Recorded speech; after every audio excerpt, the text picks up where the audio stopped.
쉽고 재미있는 시사경제 페페TV에서 존경하는 대한민국 국민 여러분께 말씀드립니다. 일본이 놓인 국제사회 내에서의 입지가 흔들리고 있습니다. 아베 총리는 미국은 일본의 유일한 동맹국이라 언급하며 미국과 핵심 가치를 공유 중이다. 다양한 국제 문제를 협력할 것이라 했고 중국에 대해선 매우 중요한 나라라고 하며 국제사회는 일본과 중국이 지역 평화와 안정, 번영을 위해 각자 책임감 있는 조치를 취하길 바라고 있다고 했습니다. 중국은 최근 코로나 바이러스가 중국에서 세계로 확산했다라고 말한 아베 신조 일본 총리를 향해 호주를 들먹이며 중립을 지키라고 경고하기도 했는데요. 이렇게 미국과 중국 사이에서 간을 보며 어중뛴 태도를 취하던 일본의 아베 신조 총리는 중국으로부터 토사구팽당하고 미국의 입김으로 존재감이 떨어져 전전긍긍한 상황이 이어지고 있는 가운데 러시아와도 평화조약을 체결하려던 계획에 차질이 생겨 손대는 것마다 일이 꼬이고 있다는데요. 자세히 알아보겠습니다.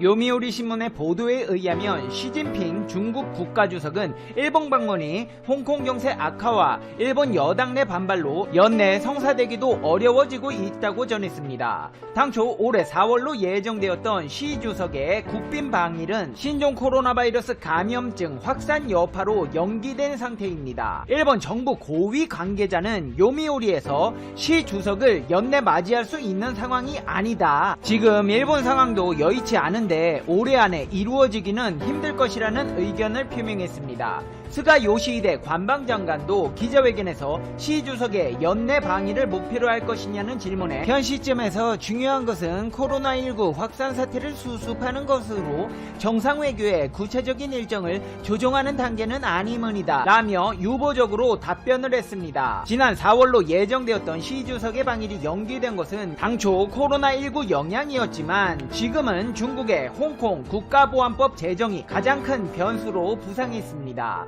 홍콩 보안법 문제로 미국과 중국 사이의 갈등이 깊어지고 있어 일본 입장에서 최대 동맹국인 미국의 눈치를 볼 수밖에 없는 상황입니다. 게다가 집권 자민당 내에서도 시 주석의 방일에 대한 반대론이 커지고 있습니다. 일본 자민당 나카야마 야스히데 외교부 장관은 시 주석 국빈 방일 재검토 요구가 포함된 홍콩 보안법 비난 결의를 스가 요시히데 관방장관에게 전달하기까지 했는데요. 놀라운 것은 미국의 편에 설 것으로 예상되던 일본 정부가 중국의 홍콩 국가보안법 제정을 둘러싼 미국 등의 비판 성명 참여 제안을 거절한 것으로 드러났습니다. 교도통신 등은 최근 홍콩 국가보안법 도입을 두고 중국을 강하게 비판하고 있는 미국이나 영국 등이 일본 측에 관련 공동성명에 참여해달라는 의사를 타진했으나 이를 거부하고 있다고 보도했습니다. 보도에 따르면 일본 정부는 코로나19의 전 세계적 확산으로 당분간 보류된 시진핑 국가주석의 방일 실현을 위해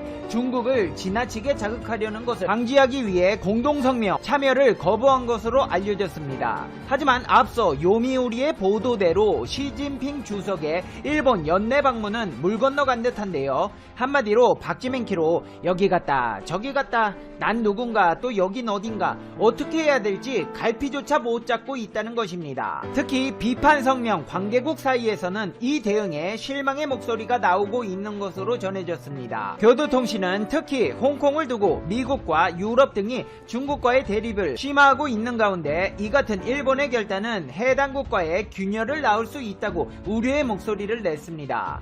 여태껏 코로나19 관련 미국을 지지하는 행보를 보였던 일본의 이번 결정이 미국과 중국 양측의 신뢰를 잃어버릴 수도 있는 상황입니다. 아베씨 하나만 해요. 하나만. 중국에 있는 일본 기업 공장의 이전을 지원하는 정책, 대만의 WHO 총회 옵서버 참가 지지, 코로나19 중국 발언설로 미국 편에 서는 듯 하다가 홍콩 비판 성명은 왜 빠져요? 시진핑 주석 불러다가 지지율 좀 올려보려고요?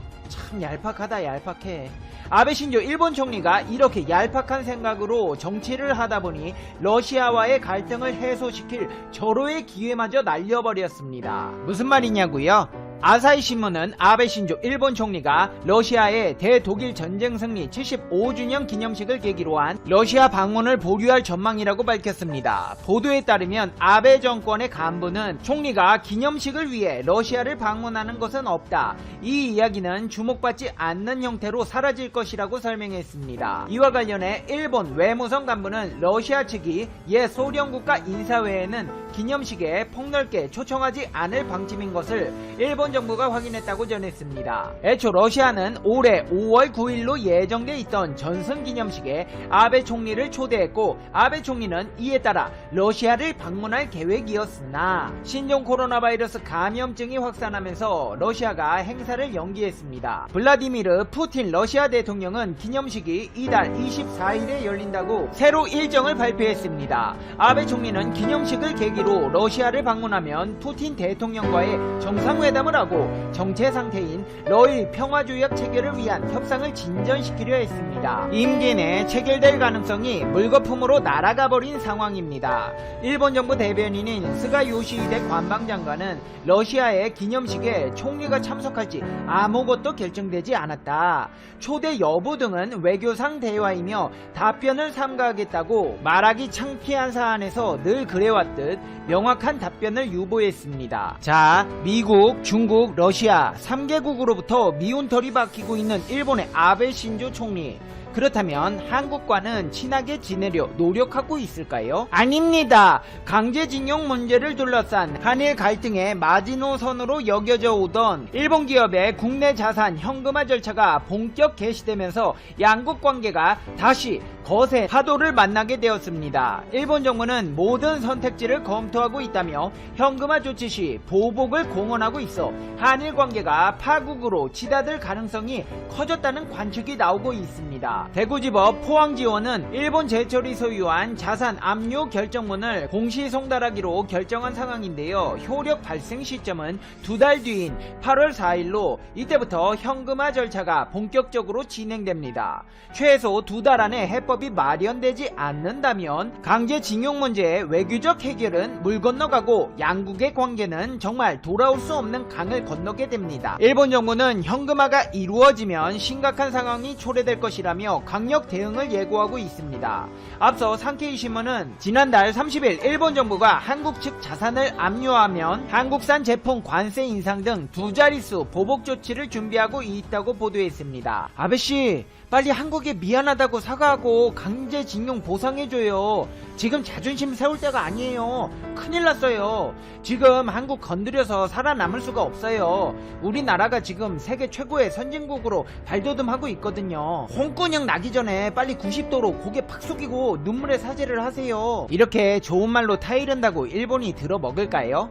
아닙니다. 한국이 이룬 경제발전은 일본이 패전 이후 남긴 자산 덕분이며 따라서 일본군 위안부 및 강제노역 피해자에 대한 보상은 한국이 자체적으로 해야 한다는 주장이 제기되고 있습니다. 일본 산케이 신문의 구로다 가스히로 서울주재 개곤논설위원은 칼럼에서 스마트폰으로 유명한 한국의 재벌기업 SK그룹의 뿌리가 일제시대 일본인 회사 센코요 직물이었다며 1945년 패전으로 일본인이 철수한 후 직원이었던 한국인에게 불화돼 한국 기업이 되었다고 주장했습니다. 그러나 한국인들은 SK그룹의 뿌리가 한국 기업이었다는 사실을 모르고 있다는 주장입니다. 이뿐만 아니라 SK그룹처럼 일본이 남긴 기업을 이어받아 발전한 한국 기업이 지금도 많이 존재한다면서 일본인 자산은 전쟁 배상으로 미국에 귀속된 후 한국 측에 양도되었다며 양도된 일본 자산 총액은 당시 환율로 52억 달러 약 800억 엔이었는데 전문가들은 현재 가치로는 수천억 달러에 이르는 것으로 추정된다고 주장했습니다. 특히 이 같은 한국의 발전 형성 과정은 압도적으로 일본에 의한 투자 개발의 결과이며 한국의 공식 역사관인 수탈론을 전면적으로 부정하는 것이라고 강조했습니다. 이어 미군에 의해 접수된 일본 기업은 2373개였으며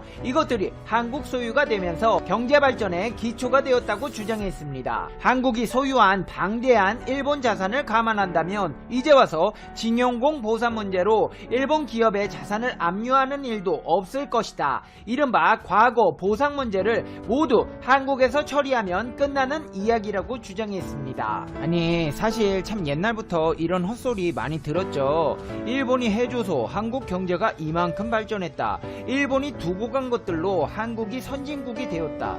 근데 진짜 생각이 하나라도 있는 사람이라면 저게 얼마나 헛소리인지 알 수가 있는데요. 여러분 지금 화면 보시면 우리나라 70년 전 모습입니다. 네, 6.25 직후죠. 지금 저기에 지들 일본이 뭐가 해준 게 있나요? 일본 사람들 개풀 뜯어먹는 소리 좀 하지 마요. 우리나라는 무에서 유를 창조한 나라입니다. 70년 전에 우리나라는 풀 한 폭이 없었어요. 일제강점기 시기는 1910년 8월 29일부터 1945년 8월 15일까지죠. 근데 5년도 안 돼서 1950년 6월 25일 오전 4시에 우리나라 전쟁 났죠. 일본이 뭘 얼마나 두고 갔는지는 모르겠는데 그거 전쟁으로 싹 다 없어졌다고요.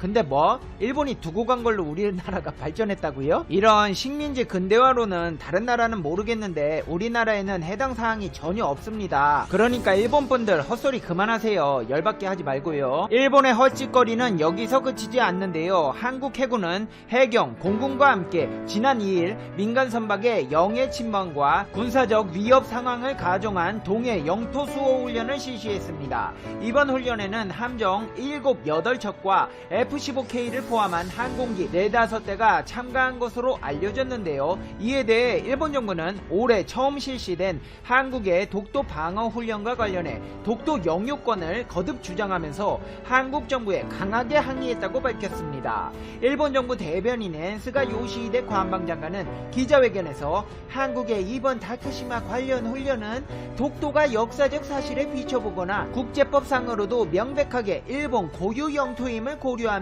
받아들일 수 없는 매우 유감스러운 일임이다 라고 주장했습니다. 이제 페페TV의